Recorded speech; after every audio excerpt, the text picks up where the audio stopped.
نحمده ونصلي ونسلم على رسوله الكريم أما بعد فأعوذ بالله من الشيطان الرجيم بسم الله الرحمن الرحيم والسابقون الأولون من المهاجرين والأنصار والذين اتبعوهم بإحسان رضي الله عنهم ورضوا عنه وأعد لهم جنات تجري تحتها الأنهار خالدين فيها أبدا ذلك الفوز العظيم صدق الله العظيم۔ یہ جو آیت میں نے آپ کے سامنے تلاوت کی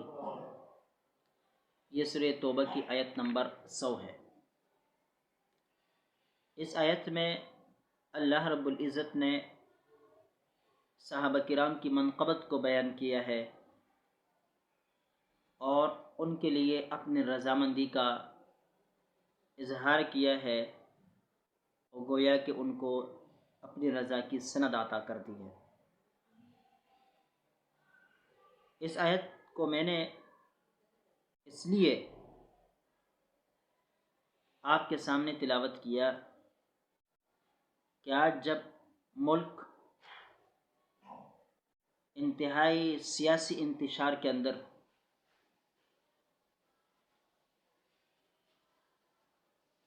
مبتلا ہو گیا ہے، قوم سیاسی انتشارات کے ساتھ ساتھ معاشی، معاشرتی، عدالتی آزمائشوں سے دوچار ہے، تو وہاں کچھ لوگ جو اعتزال زدہ ہے، جو رافضی ہے، اس موقع سے غلط فائدہ اٹھاتے ہوئے اپنے غلط عزائم کا پرچار کرنے لگ گئے ہیں، اور اہل سنت والجماعت کے جو مقدسات ہے ان مقدسات کے تقدس کو پامال کرنے کی ناکام کوشش کر رہے ہیں۔ جب سے ان کے ایک سرغنی نے یہ بات کہی کہ اب تقیہ کی چادر کو چاک کر دیں اور اپنے اندر ہمت اور جرأت پیدا کر کے اپنی موقف کو دلائل کی بنیاد پر سرعام بیان کرنا شروع کر دیا جائے،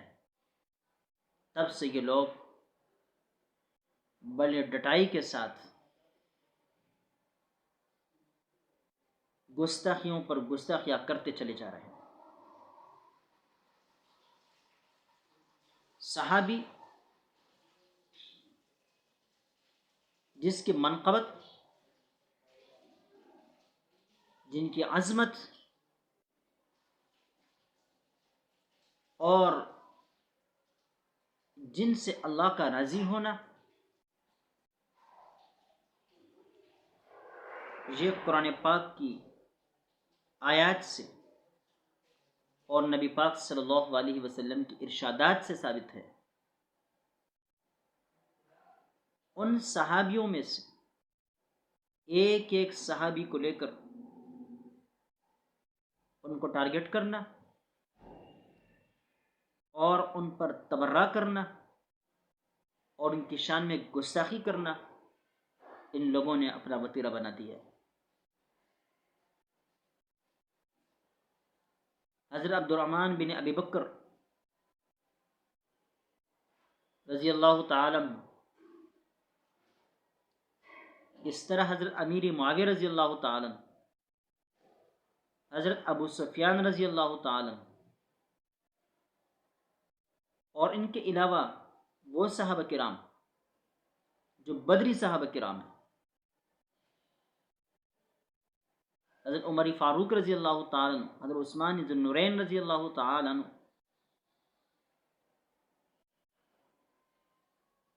یہ سب کے سب اس وقت ان کے یہاں مورد طعن بنے ہوئے ہیں، اور یہ بڑی ڈٹائی کے ساتھ اس جرم پر جرم کرتے چلے جا رہے ہیں، اور دلیل چونکہ ان کے پاس ہے ہی نہیں، لہذا ان کے اعمال کو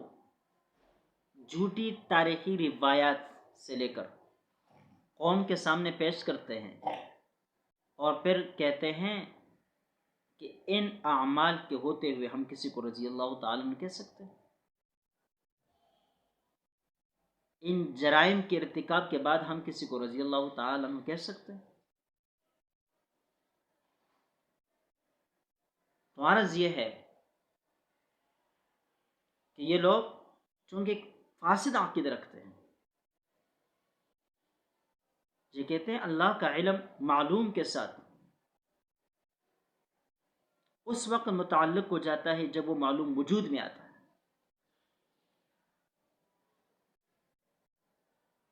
جب تک وہ معلوم وجود میں نہیں آتا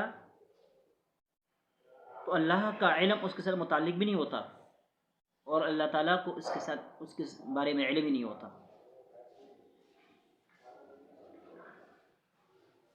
اس لیے اس مفروضی کو لے کر یہ بعد کے واقعات کو کسی شخص کے ایمان یا عدم ایمان کے لیے بطور دلیل کے پیش کرتے ہیں، جبکہ ہم جانتے ہیں، ہم مانتے ہیں، ہمارا عقیدہ ہے کہ اللہ رب العزت کو ما کان وما یکون سب کا علم ہے۔ جس وقت اللہ رب العزت یہ آیت نازل کر رہے تھے قرآن پاک میں، والسابقون الاولون من المہاجرین والانصار والذین اتبعوهم بإحسان رضی اللہ عنہم ورضوا عنہ، اس میں امیر معاویہ بھی شامل ہے، عبد الرحمن بن ابی بکر بھی شامل ہے، اس میں تمام مہاجر صحابہ کرام، تمام انصاری صحابہ کرام، سب کے سب شامل ہیں۔ اور ہم یہ مانتے ہیں کہ اللہ کو اس بات کا بھی علم تھا کہ بعد میں کیا ہونے والا ہے۔ پیغمبر علیہ السلام کی اس دنیا سے پردہ فرما لینے کے بعد کیا واقعات سامنے آنے والے ہیں، ان ساری چیزوں کا اللہ کو علم تھا، اور قیامت تک آنے والی تمام چیزوں سے متعلق اللہ تعالیٰ کو علم۔ اس علم کے باوجود جب وہ یہ ارشاد فرماتے ہیں کہ میں ان سے راضی ہوں، حضرت امیر معاویہ سے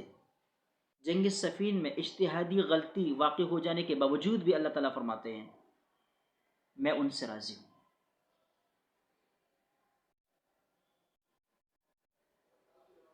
تو پھر کیا بات باقی رہ جاتی ہے جس کے اوپر طعن کیا جائے اور جس کو لے کر کسی کے اوپر الزام تراشیاں کی جائیں؟ کیا آپ نہیں جانتے حاطب بن ابی بلتع رضی اللہ تعالیٰ عنہ، سورہ ممتحنہ کی ابتدائی آیتیں ان کے بارے میں نازل، خط لکھا تھا انہوں نے مشرکین مکہ کے نام، اور وہ خط پکڑا گیا تھا اس موقع پر کہ جب حاطب بن ابی بلتع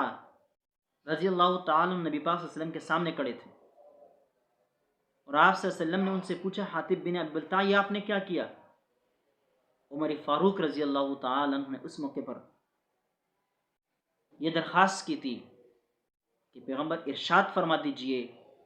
میں ان کی گردن اڑا دیتا ہوں۔ آپ صلی اللہ علیہ وسلم نے حضرت عمر فاروق کو کیا ارشاد فرما دیا تھا؟ یہی تو فرمایا تھا نا کہ یہ بدری صحابی ہے، یہ بدری صحابی ہیں، ان سے اللہ راضی ہے، ان کی لغزشیں معاف کر دی گئی ہے، ان کی مغفرت کر دی گئی ہے۔ اب بات کہ یہ اعمال ان کے اوپر اثر انداز نہیں ہوتے، اس لیے کہ اللہ تعالیٰ ان کو توبہ کی توفیق عطا فرما دیتے ہیں، اور ان کے بارے میں جو رضی اللہ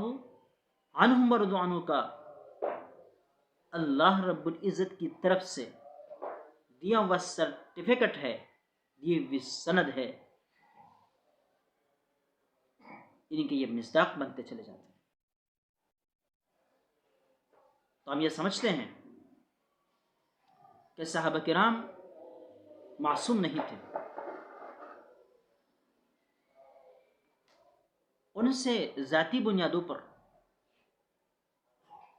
خطائی ہوئی ہوں گی، لیکن اللہ رب العزت نے خود اعلان کر کے بتا دیا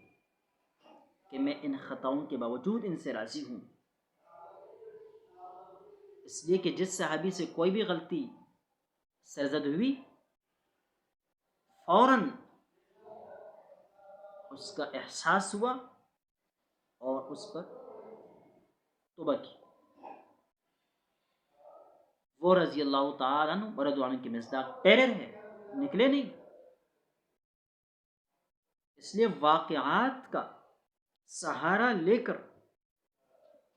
اس قسم کے گناؤنے نتائج کو اخذ کرنا یہ انتہائی پلے درجے کی بددیانتی ہے۔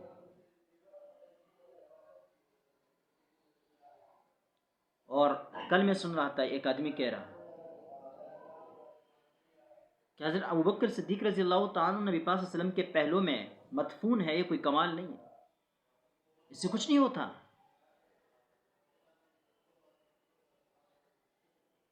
دیگر دلائل کی بنیاد پر ان کی عظمت کو تو یہ قائل ہی نہیں، ایک ظاہری دلیل پیش کی جاتی تھی اس نے ایسا انکار کر دیا، اور کیا مفروضے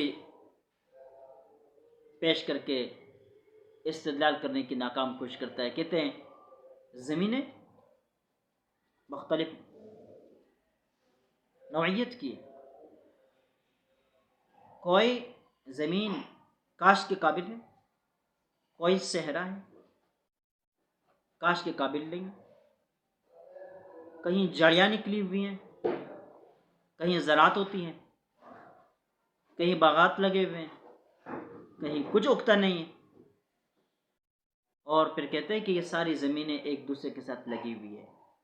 لگی ہوئے ہونے کے باوجود بھی ایک دوسرے کو کوئی فائدہ نہیں دیتی، لہذا کسی کے پہلو میں مدفون ہونے سے کوئی فائدہ نہیں ہوتا۔ اور اس سے پھر ابوبکر صدیق رضی اللہ تعالیٰ عنہ کی شان میں توہین اور گستاخی والا پہلو نکالتا ہے۔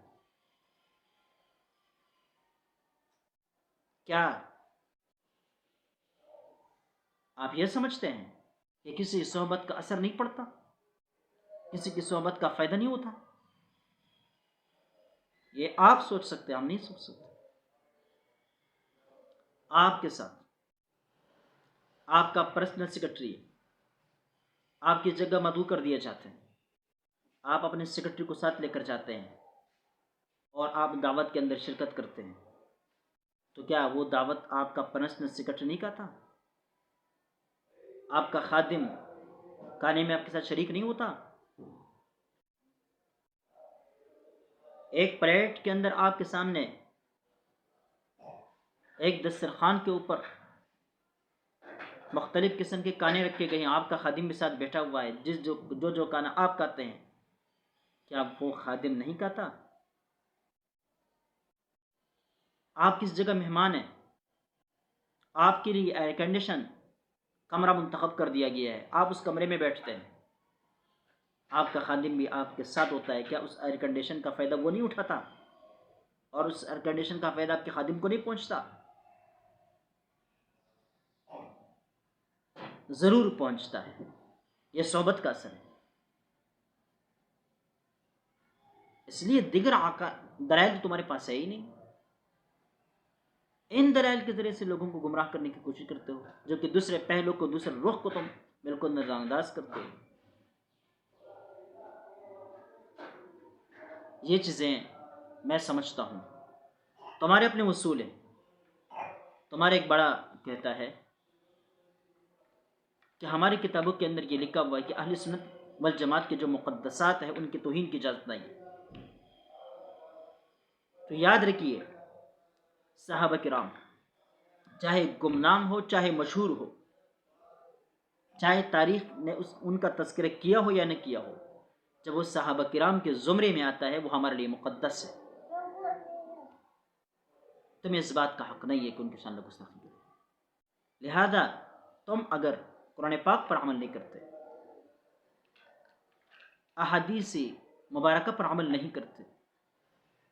اور ان میں بیان کی ہوئی منقبتوں کو تو نہیں مانتے صحابہ کرام کے حق میں، تو تم اپنے اس آدمی کی بات تو مانو جو کہتا ہے کہ اہل سنت والجماعت کے مقدسات کی توہین کرنے کی اجازت نہیں۔ اس لیے ہم سمجھتے ہیں کہ انتشار پلانے کی کوشش نہ کی جائے۔ ہم جواب دینے کی اہلیت رکھتے ہیں، لیکن ہم آپ سے یہ توقع رکھتے ہیں کہ آپ آئندہ کے لیے ایسا نہیں کریں گے، ورنہ ہم بھی لوگوں کو بتائیں گے کہ کس دجل و فریب سے کام لے کر کون سے غلط مفروضات اپنے سہارے کے لیے پیش کرتے ہوئے تم کیا گناونا کھیل کھیلتے ہو۔ اس لیے میں اسی پیغام پر اکتفا کرتا ہوں۔ اللہ رب العزت ہمیں صراط مستقیم پر چلنے کی توفیق عطا فرمائے۔ اللہ تعالی ہمیں صراط مستقیم پر رکھے، اس پر چلنے کی ہمیں توفیق عطا فرمائے، اور جتنے بھی محترم ہستیاں ہیں اور سب محترم ہستیوں کے احترام کرنے کے بھی ہمیں توفیق عطا فرمائے۔ وآخر دعوانا ان الحمد للہ رب العالمین۔